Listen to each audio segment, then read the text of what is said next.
रथ चढ़ी कृष्ण जी ब्याह करे चलले हो। रुक्मिणी कर जोरी खान रथ चढ़ी कृष्ण जी ब्याह करे चलले हो। रुक्मिणी कर जोरी खान रौराता चलनी कृष्ण दूसरा बियाह करे। के करा पे हमें छोड़ी जाए, के करा पे हमें छोड़ी जाए। तोहरा के सौंपिले रुक्मिणी जसोमती मैया छोड़ी देहु रहिया हमार, छोड़ी देहु रहिया हमार। अंगना में खड़ रुक्मिणी मेघ के मनावेली।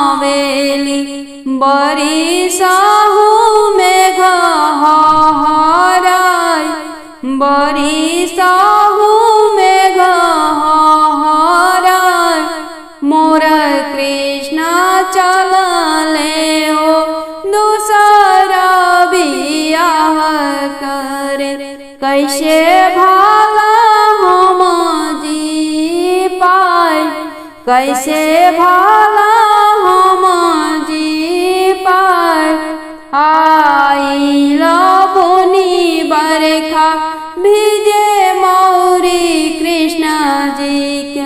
खोला रुक्मिणी बाजार के वाण, खोला रुक्मिणी बाजार के वाण। शीशवा पे पाग भीजे भिजेला पीतांबर।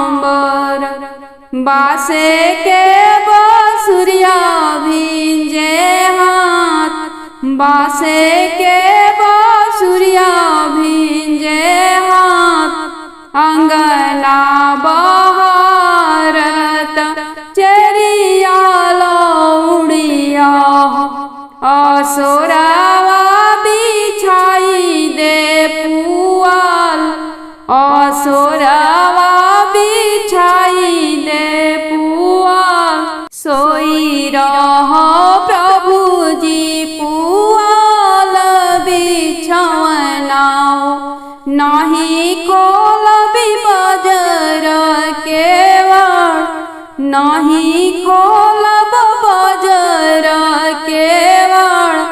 ऐसन व्यवहार जानी करा मोरी रुक्मिणी हो। तोहर बाप सौंपले हाथ हमके तोहार, तोहर बाप सौंपले हाथ हमके तोहार।